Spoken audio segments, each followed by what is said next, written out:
So, Lisa Smith, the CEO and founder of Smithco, a sales consultant firm focused on the modern mid-size business to business, is joining me today on to talk about the shifting your thinking from price to value. Hello, and welcome to our Coffee and Hustle podcast. Good afternoon, Lisa. Give us a little bit of your insight. Give us a taste of your experience and background with Smithco. Where did you start? How did you get here? Give us some of that insight that you're wanting to share with us today. Well, I would love to do that. Thank you so much for having me today, Carla. It's so exciting. I love doing this. So when I follow you, I'm such an avid follower.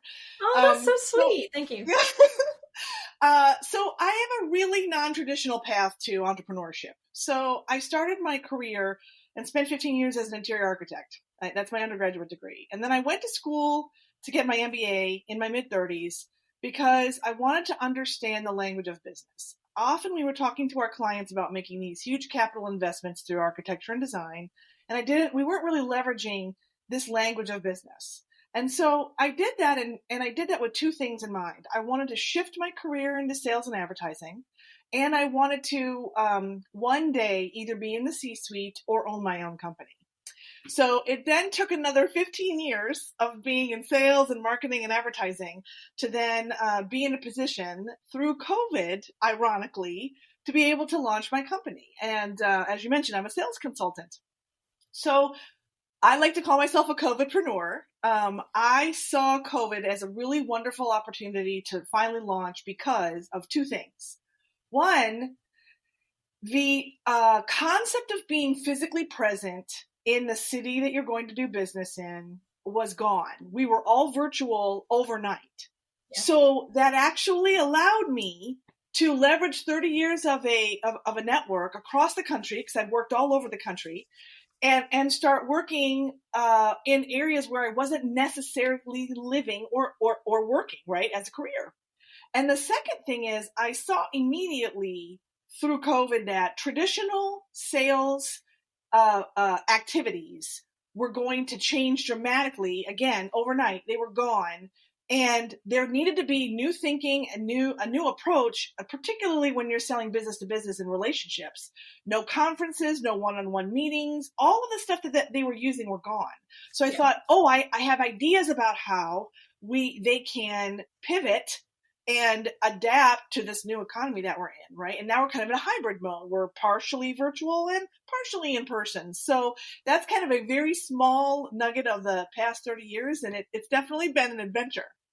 We talk about COVID a lot and how it affected our businesses, and a lot of people, I'm sure you've noticed it, even on LinkedIn, you see a lot of people changing jobs, rediscovering their paths, figuring it out. And so it's good to see that. And also some of those existing businesses, even like mine, we're kind of rediscovering what it is that we really love doing. And so I think it's so important that we stay in tune with that, because I think it's so important that, because before we were just kind of like full speed, going in so many different directions. And I think it all depends on, what our goals were, what success looked like. And I think that we're turning around and looking at it going, okay, what does this really mean for us? And I think that you did that, you changed your path, and it's okay to do that. I think some people feel like I'm stuck. This is one area or one direction. And it's okay. And you're giving them that permission that it's okay to take those changes, right? Absolutely. In fact, it's ironic. My hashtag, my tagline is "Get Unstuck," right? Yeah. And I work with female executives and I coach female executives, whether they're in corporate or they own their own company, to get out of that place, right? And I totally agree with you, Carla. Like, I think that COVID gave us in a way, some of the positive things COVID gave us, an opportunity to reprioritize, because we were kind of in a grind. Right. And I think that I know a lot of people that either they reprioritize what they did within their career, they shifted completely. And I know that it's risky when you take on risk and there's fear, but life is short and there's a lot of life to live. And so you should be doing something that really fills you and you're passionate about. Well, I think that's so important to recognize those things and then taking time out to do that. And so I think COVID allowed you to kind of take those moments to breathe a little bit, to realize, okay, maybe I was just going way too fast, or there's a direction in my business that I need to reevaluate. And one of the things that I came across was, I think it says that there's the statistics that show that, what is it, 1 in 5 U.S. businesses fail within the first year of operation. Yeah. And that's where we start talking about that maybe it's not about so much about the price, maybe it is the value. So do you want to talk about the difference between that, the price to value thinking? Yeah, that I would love to talk about that, because I think there are a lot of misconceptions. And you and I were chatting a little bit beforehand, we hit record, about the idea of price versus value. And I think that I have a lot of thoughts about that. You're in the creative industry, right? So you've been in marketing and design for a long time. And this idea that it's you approach it from a cost-based perspective. I have an hourly rate, or this project is going to cost me so much money. And that's kind of a model that's going to take you to a point. And then at some point when you're growing, you want to say, maybe we need to shift that model. We need to think differently about how we approach this. And really, value-based pricing is a concept of getting paid not only for the work you're doing, what it's going to cost you, your labor, your hard costs, but also the results that you achieve for your client, right? Often what clients buy from us is not what we sell. And I love an example. I like to use this example. It's an old advertising ad, a Michelin tire. It's a magazine. Okay, we're in the old days, right? The magazine ad, and it was basically a white background and a baby sitting in the middle of the tire, right? And so what they were saying, Michelin was saying, was this idea of like sales is psychology, it's emotion. That there's, and the tagline was you've got a lot riding on your tires. So what Michelin was trying to say is we're selling safety. Your family, we're going to keep your family protected, right? And yes, the tire was the end result, but that's not what they were selling. And I feel like when we talk about our services, particularly in B2B, we talk a lot about our process and our thinking and our knowledge and our expertise. And sometimes I think that we forget what someone is buying. A client is buying a solution or innovation, or maybe it is a specific expertise, right? Or, a resolution to a long-term problem. And I think that if you understand that and can start to transition your dialogue with a client about that, you then can charge more, because you're much more competitive and your competitors aren't going to be able to deliver what you can. So it's definitely a mindset. Yeah, I think in some ways or another, people launch a business because they want to be an entrepreneur, but they don't realize how hard it really is. I mean, they have to put the long hours in, or they get caught up in their competitors. What is my competitor doing versus what I'm doing? Right. But I think that it's like they forget their passion and their why they got into business. And I think that's when you kind of create that concept of like, I'm doing this because I love it, then the product and service really sells itself.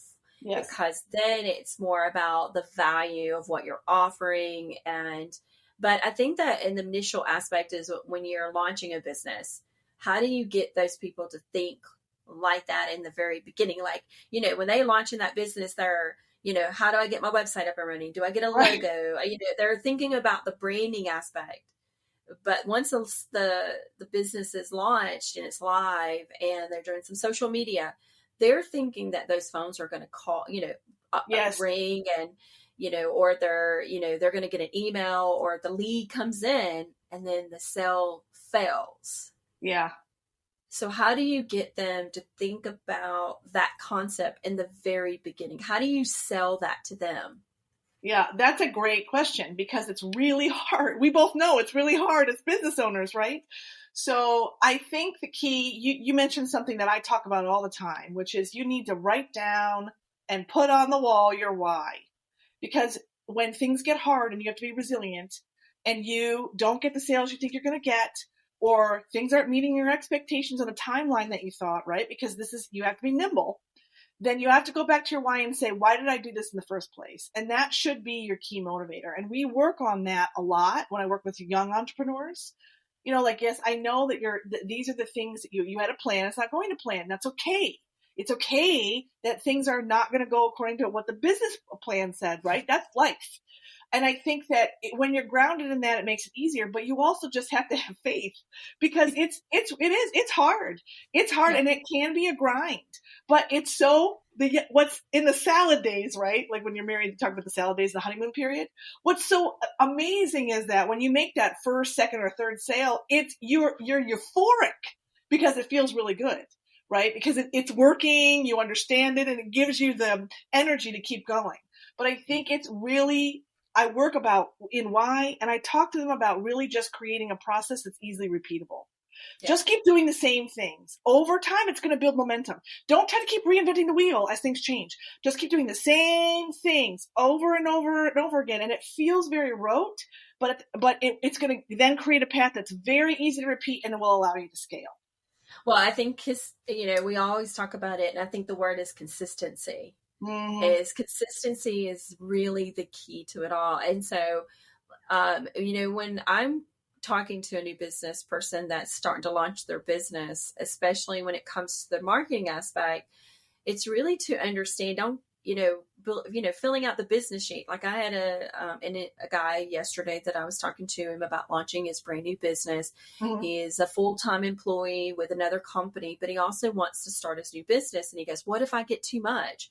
What if I can't handle, I get this government contract and I got, I need to fulfill that contract. How do I fulfill that? And I was like, well, hold on just a minute.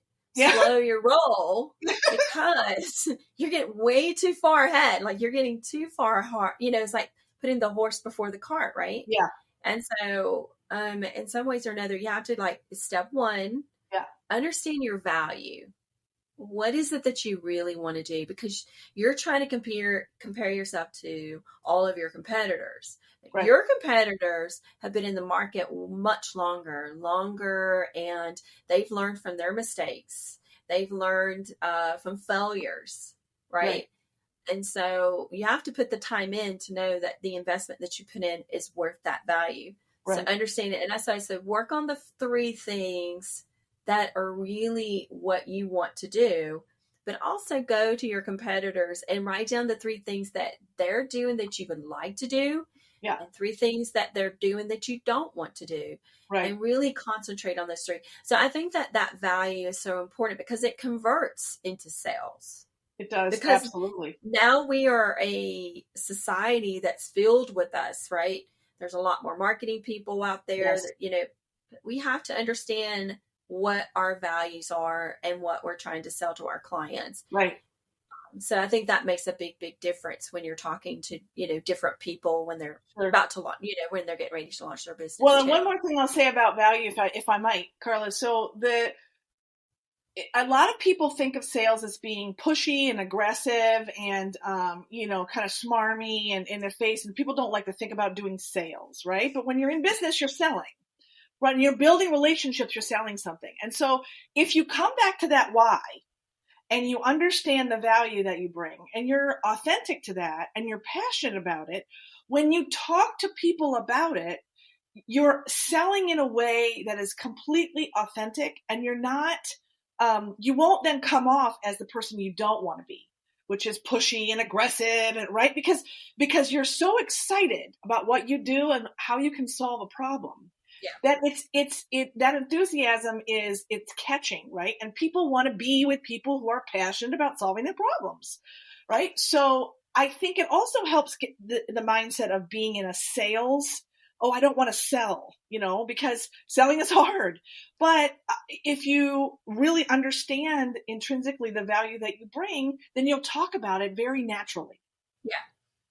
Yeah, I think there's something that I think it's that Donald Miller does, and he represents more of the storytelling, providing a solution to a problem, right? The hero, to a situation. And so he explains it very well, and how he designs that over the years. And I think there's a model to be said with that, because we get caught up more in the technical aspects. Yes. And the data aspects and the strategy aspects. But when we are naturally listening to what the client's needs are, and understanding and relating to that, it is easier to get what you need in front of them, because you may not offer everything that they need, but you may know someone who does. Exactly. Right. And so Right. that, I think that's something that's really important. How do you, like, when we talk about value-based pricing, how do you take their value and put a price on it? Like, how do you put that value with a price? Right. Okay, so this gets a little complicated. So the first thing I would say is that if you're going to pursue value-based pricing, you should do it with a client you know really well and you've already worked with. So you know their industry, they know you know them, and you have a good working relationship. Because what you are really trying to do is, to your point, is put a price on the results. Sometimes the results are increased sales, right? So I might be working with an engineering company and they increase their sales because they win more work. And so I might, because of the work we do together, because they're going to win a certain amount of work, I might get a percentage of that as part of my contract, above and beyond the other things that we were doing that were solving those problems, those tasks. Sometimes the value is more difficult to quantify, right? So I think that, especially with intangible, because sometimes the value isn't sales. Sometimes the value is that the team is functioning better inside their own organization, or the value is that individual gets a promotion, right? So you have to have a really frank conversation with your client to say, if we do this together, what would this be worth to you? And are you willing to pay it? That's ultimately the conversation when you're doing value-based pricing. So a good example I can give you is like for a software as a service company. This is easily quantifiable. A company that's got a platform, right? People are going to sign up on a subscription. 3 ways you can price that. You can say, okay, I'm going to help you launch that website. Done. That's out. Good on you. I can help you launch that website and help you get to your initial goal of 10,000 users. That price is going to be different for the work to get to 10,000 users than the price of just delivering the website, which has all the bells and whistles that someone can sign up for. That's where the value starts to come in, right? So I'm going to continue to do work. You're going to pay me to do the work to help you get to that initial goal, because at that goal, other big things change financially for your organization, right? So I think it's difficult to do if you don't know an industry very well and you don't know a client very well. So you really want to have a good relationship to start to talk about, if we were to attempt to solve this problem, what would it be worth to you? I think that one of the things that came to mind when I was looking at some of this is that we get so caught up in branding ourselves as a business, not that we need to understand our mission and vision and values, right? Sure. And really sticking to those core aspects of your business. What I think I notice a lot of times is that sometimes you have to put yourself into the customer's shoes a little bit. And okay, what maybe right now you can't afford the full price of my value, but maybe I can give you a taste of that, right? Yes. And for the next 3 months or the next 6 months. And because we know that 6 months is really the telltale sign of how to estimate value, right? Because, right. I don't care who you are. If you're trying to sell somebody something in 3 months and expect results, you're not telling the truth. No.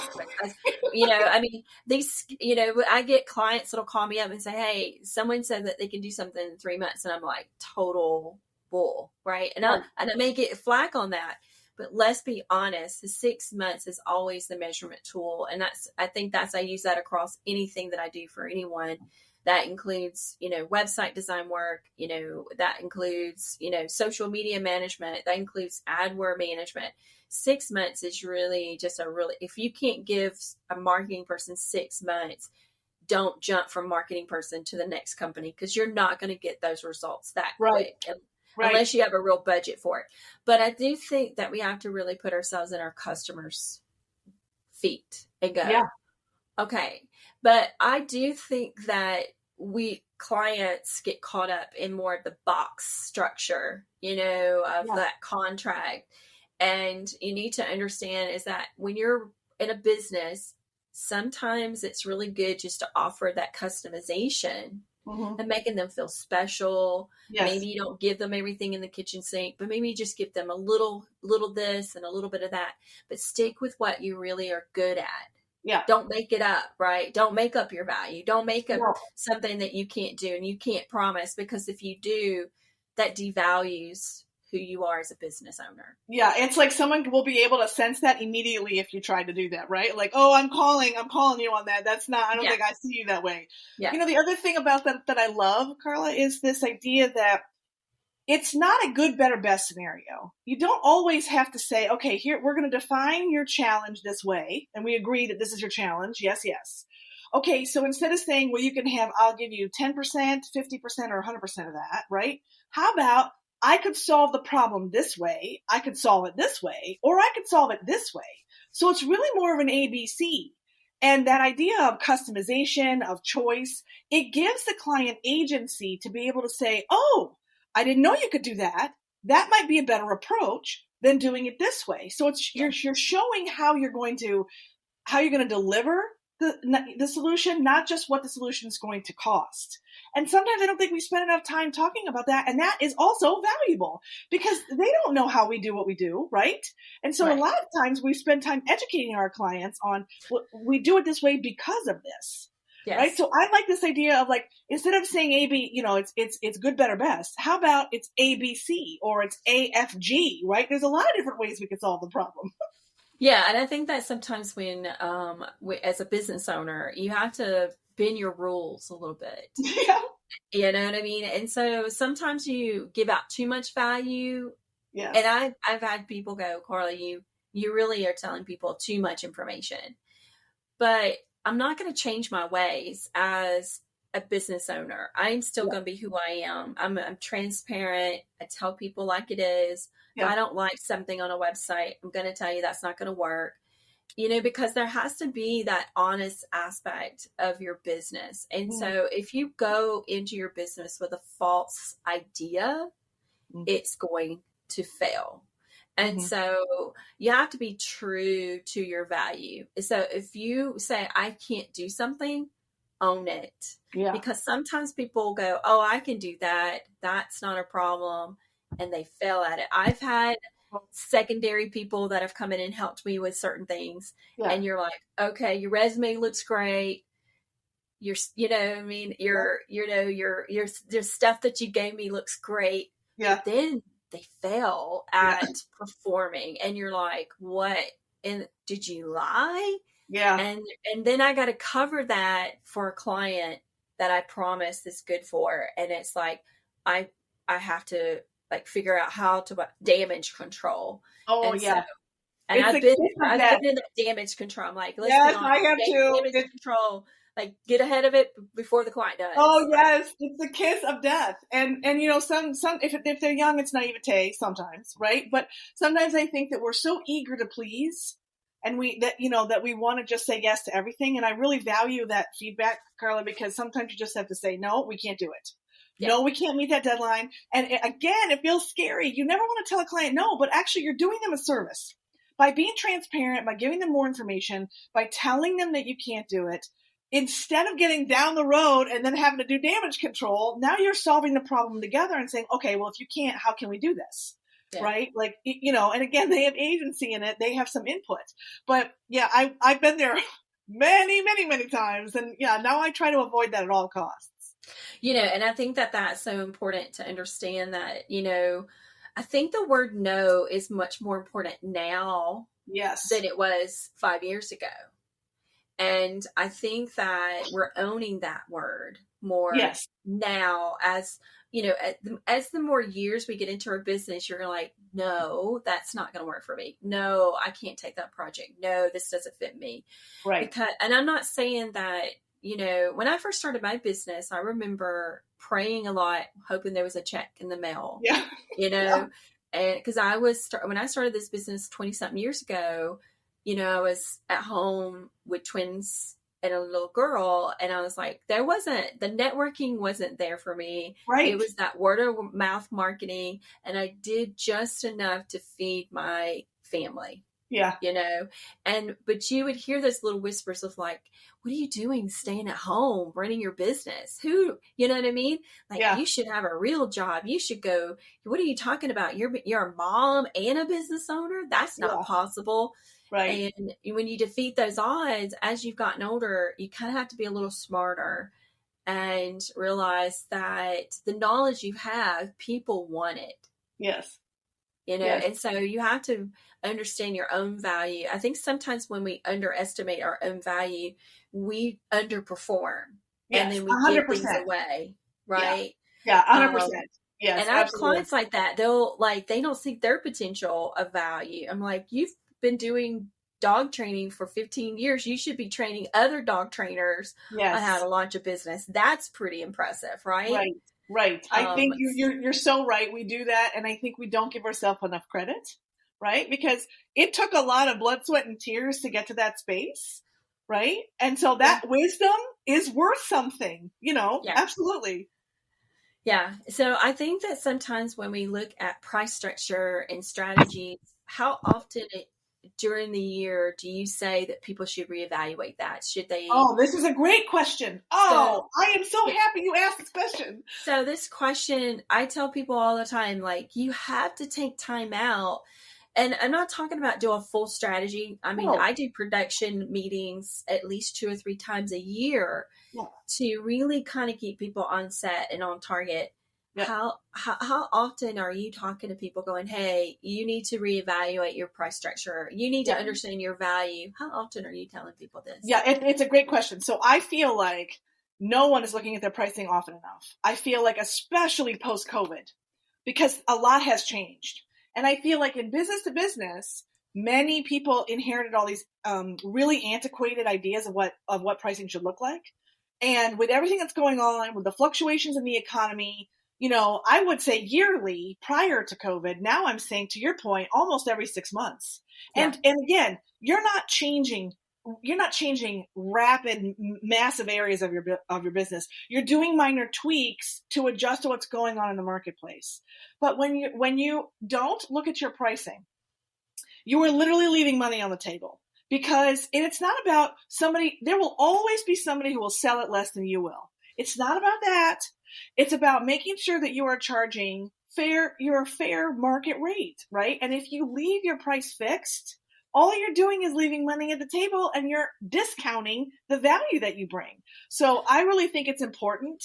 I also think that people, if they are in an hourly rate type of business, if that's the baseline for the packages that they put together and the services that they sell, they're often not including all the pieces that are really covering the cost of business. The hourly rate is not including operational costs. It typically is not including overhead. It's not including profitability. It's not taking it's not taking salary, marketing up by 25% and charging that. That is a very unsophisticated way to do it. It's fine to start that way, but over time, you're not going to be able to make any profit if you do that. And you're going to start to see, well, I have a lot of revenue and I have not a lot of profit because it's all going to other things, right? So I talk about pricing all the time, and it will immediately increase revenue. All you have to do is change your pricing and revenue will go up like this. But people, again, are fearful because they don't want to tell their clients things cost more. Look at where we're at. Everything costs more. Inflation is through the roof. If you're not keeping up with that, you are literally you might as well light a dollar bill on fire. Well, I think that in some ways or another, I think it's a good time to really reevaluate your customer base.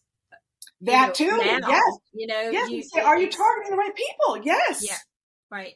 And so I was listening to one of my favorite podcasters is Amy Porterfield, and Ronald Miller was on there.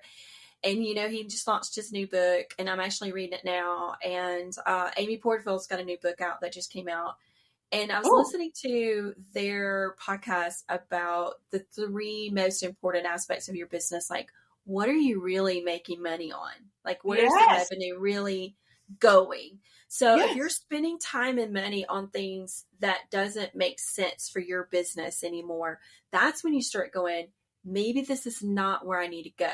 Yes. I'm actually doing that now. Like, I'm looking at going, wow, I've spread my, and there's no part of this industry I've been in every part of it. And I can tell you where my energies need to go now Yeah. and what I'm effectively really good at. And Yes. so I know that I need to leave my table open to the things that I know I don't want to do anymore. So I've Yes. had to tell people, go, no, I'm not doing that anymore. Or this is I love you as a client, but it's time for us to reevaluate if we're a good fit anymore. And Yes. so it's good to take your business, like I've been doing this 22 years. Mm-hmm. So probably every 5 to 7 years I'm looking at my client base going, who needs to stay and Yes. who do I need to let go? And it's Yes. hard because you're It kind of is like, hard. you take a risk going, oh my gosh, I'm going to lose this income. Yeah. What do I do? But I promise, and I'm on promises, somehow it works out. Yeah, it does. I don't know how to explain it, but somehow the doors open. There's It always does. another phone call that comes in, and it fits your time where you were so wrapped up in these other areas that you didn't really want to do, but you did it. Yes. That somehow the world listens to your idea. And that's where the Amy Porterfield and the Donna Miller, when I was listening to it, I'm like, oh my gosh, what am I doing with my business? Yes. When am I? Yeah. And, podcasting is one of my favorite things to do. That's why I love this. And I'm like, I need to get back into doing something like this because this is fun for me. Yes. I get to talk to different people. Yeah. And it I fills get your to hear cup, them. so then you can apply that to the other aspects of your business. Yes. Yes. I talk about this with clients all the time. You're targeting the wrong people, right? Either you started out and you said yes to everybody, because sometimes you have to start someplace. And then to your point, you, as an evolution, you learn what's going to be the best, fit for me and what's not. Not for profit's not a good fit for me because we're not culturally aligned. But we get in these ruts, right? We just get in habit and ruts, and we stay there without asking, is this really the right thing to do? I mean, 18 months into my business, I pivoted and I stopped doing some services and I started doing something else. And there was a ramp up period, sure. But you're right. If you're putting the energy in the right spaces, it will come to you. It just comes to you. Yeah. And I think that if, when we talk about our value, right? So when you reevaluate your structure of your business, right? So let's say you're in your business in your first 5 years. Well, you may not know every answer to every question. No. But when you get into that 7th year, you're like celebrating because you survived it, right? You survived it.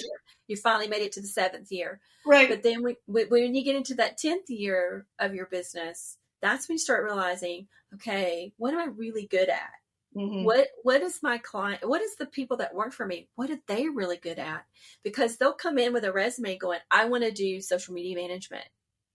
And you're like, okay, I'm going to open the door for you, but there's so much more than just social media management. Right. And that's what these people are teaching these kids in school, going, hey, go get a job in social media management. Do social media. Well, because that's an easy thing. Right. What they need to understand is that marketing has so many other pieces. Yes. And so you let them in and you realize maybe they're not that good in that department. Maybe you can start seeing it within the next 3 to 6 months. You start realizing maybe they don't fit that position. Right. So I think taking time out to reevaluate your business is a must. It is. It's every 6 months, every year, whatever it may be, taking that time out to really understand. And one of the things I think I mentioned to you earlier in your podcast is that, because I remember, not to off the subject, but when I started my business, I don't know about you, but I didn't have contracts. There was no such thing as a contract. Yeah. Right? So clients came to me and they trusted my value that they would pay me for my services based on my hourly rate. Right.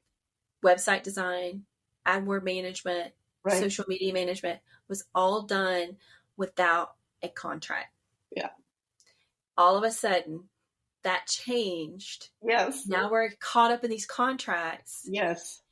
And then we go, well, maybe this is not fitting for me anymore because those contracts, we do more than those contracts even state sometimes. And the clients don't even realize that we're doing that. Right. Right. I think So that, yes, I have experienced that over the course of my career, and it's interesting how things transition. And I think it's because clients are put in really difficult positions, and their job sometimes is on the line, right? So they're risking a lot by working with creative agencies and other vendors, depending on their industry. And so they almost want to guarantee that it's not going to fail because they don't want to lose their job, right? So it's a very complex relationship doing in today's, I think, service-based industry. I just think it's very complex. And so I really appreciate your perspective on that. And I think that, if you're an owner, eventually you have to stop working in the business and work on the business, yeah, right? And I yeah, think that's your point. Like, you've got to get above it in order for it to grow. You can't constantly be working in the business, or it's just never going to get to, there's only one you and only so many hours in the day. You're going to max out on revenue and then you're just done. yeah. So when you can get to the point where you can spend the time to do that analysis, right, and understand, is the team right? Are the segments right? Is my pricing right? Is the client right? Is my strategy right? Is my brand right? Things change and evolve around you, and you have to keep up. Well, it's so much faster now than it was, Oh, five, so five, much 6 years faster. ago. I Yeah. think that marketing is an evolution and businesses are evolution. We are moving so much fast. I mean, of course, we've got we can even talk about AI at some Right. point in time, right? Yes. That's actually way over people's heads and what the capability of that's going to do to our businesses. Right. However, we are still humans trying to make right decisions, place Yes. value where it needs to go. And that's a big thing. I mean, that being a business owner, we hold the weight. Yeah. We hold that weight. And every little decision can be a wrong path or the right path. And the people that are with you can go along with you. You may lose those people. I've seen a big turnover Yeah. rate this in the last couple of years. Even some of our high influencers, people that we follow, like let's say Amy Porterfield or Tanya Z, any of these people that I watch, you're starting to see even Jasmine. I think it's what is her name? Jasmine Star, who's Yeah. a very high social media influencer.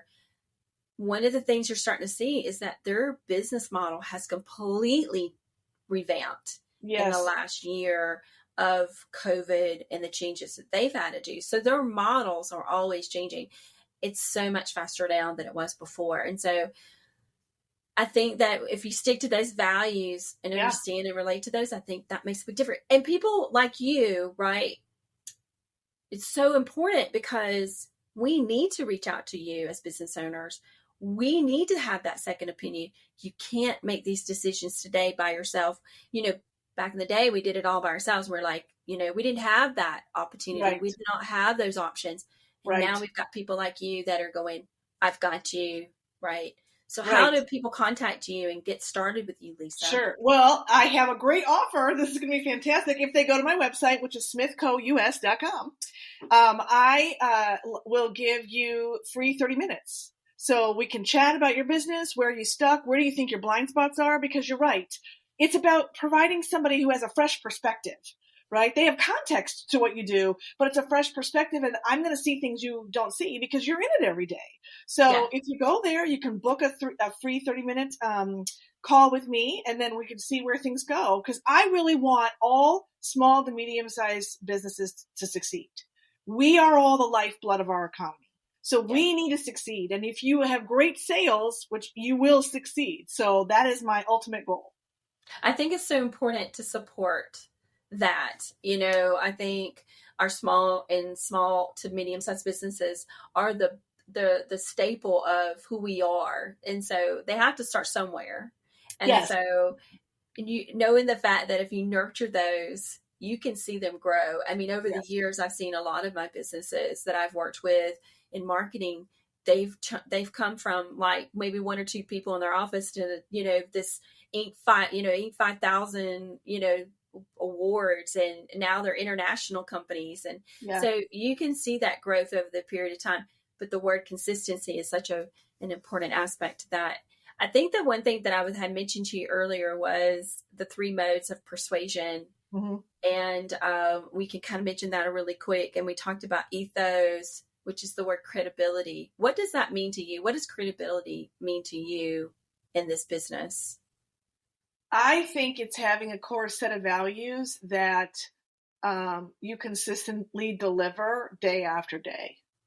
And that maybe those values are going to be impacted by who you are and where you came from and your religion, like all of these things. But I think that if you're consistent in representing what those values mean. So in my household, one of the credos was always do what you say you're going to do. And so that's what I do. I always do what I say I'm going to do. And so to me, that's what ethos is really about. It's consistently showing in your actions and your words that they're in alignment when you show up. So, and then when we talk about, was it pathos, which yeah. is emotion, right? And so how do you apply that emotion into your business? Is there a wrong way or a right way when you're attaching your emotion into your business? Well, that's a really interesting conversation. We could have a whole other podcast about that. We can do that. We can do that. Yes, we could. I think that at the end of the day, for what I do, people do business with people, and we are ultimately driven by our emotions. We like to take logic to override those emotions, but at the end of the day, people make decisions based on their emotions. Yeah. Like that Michelin ad, right? There was a baby in the middle of that tire for a reason. It pulled on our heartstrings, and we thought, I don't want my child to not be safe in my car. So I think that we have to recognize that those emotions are there, even if they're not forward facing, and be more. I know emotional intelligence has been talked about a lot, through COVID and through leadership. But I think it's important to understand that we're human beings, and those emotions help drive our decisions. Yeah, I think it's so important to understand that you get into business because you really want to. Don't get in it because you feel like that's the direction you need to go, because not everybody is meant to run a business. And I don't mean to say that in a bad way. No. But running a business is emotional. It's stressful. Yeah. It's like riding that roller coaster. You're not guaranteed business every day. Nope. You're not. No. So you have to wake up every day feeling. I saw this thing where this guy made a comment. He says, I wake up every day thinking I'm unemployed. And even though he owns his business, right? Yeah. And he has his client base, but he wakes up every morning going, I'm unemployed. How do I create that value and consistency for my clients? Right. And so if you're doing that and you got everybody in check, you should be fine. And then I think the last one we talk about is logos, which is logic, and why a consumer should do business with you. So how do you sell that? So that actually is easy, because I think that's where we can take time to explain the process, the approach, provide data. It's important for some people to have data, right? Like, how do I know if I work with you, Lisa, that you're going to get the results you say you're going to get, right? It is good to be able to have not just a good emotional connection with someone, but to have credibility through information. So I think the logic side of it is understanding that, it's a good balance of having both information that's informative and can help educate, and understanding that it's backed up by something bigger, your why and your emotions and your values. So I think it's important to have both. You can't just be likable. I mean, you have to be able to prove that you can do what you say you're going to do. Yeah, you got to back it up. So back up the knowledge that you sell and stick to those rules of your value, and in turn that value turns into the clients that you need to get, the customers, because one can lead to the next. That's where we talk about, I think I mentioned to you, word of mouth marketing. Yes. And word of mouth marketing is for us, we don't put a label on it, we don't put a value on it, but it's so important. So if you're doing your job and you're doing it well, that it comes back tenfold. Absolutely. I guarantee you that it happens. I've done this for so long. You have to understand that and relate to that. So, Lisa, it's been such a pleasure getting to know you and getting to know your value. I think it's so important that we're able to share that knowledge with you today and understand today's topic. So I just really appreciate you coming on today's podcast and, being a part of what we want to talk about, which is, shifting your thinking from price to value and Yeah. how important that is. Thank you. It was also my pleasure. I had a lovely time, and I hope to do it again. Yeah, so we can definitely do it again. I would love it. So we're both from, I'm from the South, your husband's from the South, so a Yeah. little Southernness. So you got a little bit of unicorn dust today. But I just think it's a pleasure, and I really appreciate our listeners coming on to Coffee and Hustle. And we'll see you again soon. Thank you. Bye.